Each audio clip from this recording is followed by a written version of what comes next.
Jā, pirms šīs sēdes Ivars Balmovskis pienāca pie manis, pajautāja, kādēļ mēs tad viņu neaicinājām pie sevis uz frakciju.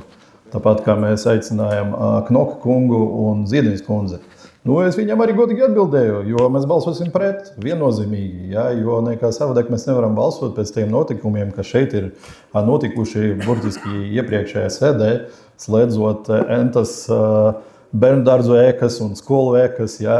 Un šodien, ko es dzirdu, ja, nu, kāds Geikinas kundze vai kāda kolēģi Meles kundze ja, nosauca Ivaru par vizionāru.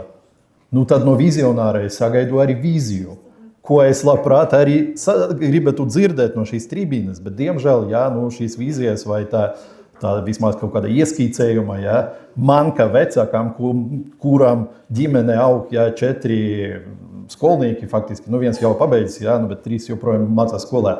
To galveno es nesadzirdēju. Ko man kā vecākam ja, varētu piedāvāt attiecīgi nozares departamenta topošais direktors, ja, jo par koalīcijas balsojumu es nešaubos šodien. Kas notiks tālāk, ja, jo es pieņemu, ka tas skolas un tie bērndārzi, kas bija faktiski likvidēti ja, ar deputātu vairākumu lēmumu iepriekšējā sēdē, šim sarakstam nav pielikts punkts. Ja, un to Ivars arī godīgi atzinās atbildot uz jautājumu. Ja, būs arī nākamie lēmumi, jo nu, mūsu demografija veicina šo te ja, procesu. Bērnus vajag, ja, nu es jau parūpējos par bērniem, ja, 4 gabali mums ir.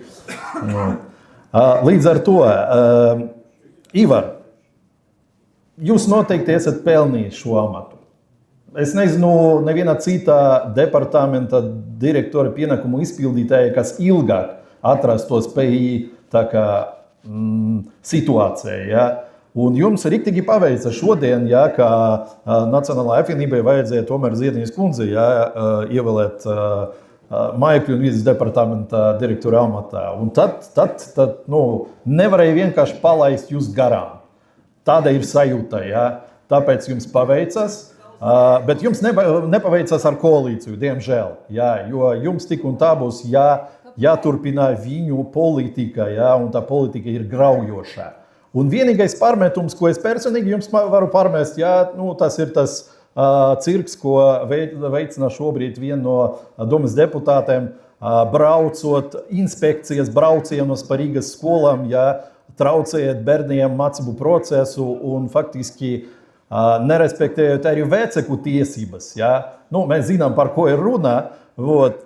Jums kā departamenta direktora, manuprāt, jāieņem kaut kāda aktīvāka pozīcija, lai tomēr ierobežotu mūsu bērnos no politiskas ietekmes, ja? No tās angažētas personas puses. Līdz ar to, Ivar, jā, mūsu frakcija balsos pret, bet novēlam jums veiksmi darbā. Paldies!